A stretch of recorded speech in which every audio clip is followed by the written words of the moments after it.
Okay, just a little background information. It says in the Zondervan Dictionary that the Passover was kept on the 14th day of the month of Nisan or Abib. The month of Nisan or Abib in the Hebrew calendar is the first month of the year.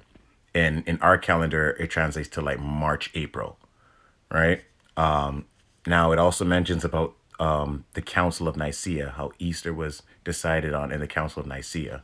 And what the Council of Nicaea was 325 years after Jesus' death.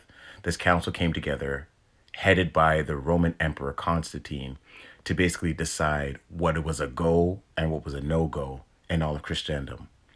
So, if you guys are curious, you could look up more on that, the Council of Nicaea, and see what you could learn from there. But we're going to move on to the Vine's definition of Easter. So it says here Easter, Pascha, again giving you like the Greek word. It says mistranslated Easter in Acts 12:4 in the King James says denotes the Passover. The phrase after the Passover signifies after the whole festival was at an end. The term Easter is not of Christian origin. It is another form of Astarte, one of the titles of the Chaldean goddess, the Queen of Heaven. The festival of Pasch, held by Christians in post-apostolic times, was a continuation of the Jewish feast, but was not instituted by Christ, nor was it connected with Lent.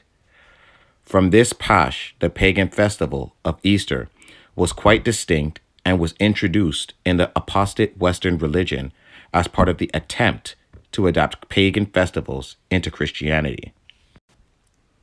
So that's what we see there. It was basically an attempt to adopt pagan festivals into Christianity. And that was part of what happened during the Council of Nicaea. Now, that definition also told us to look at Passover, and let's see what it says there.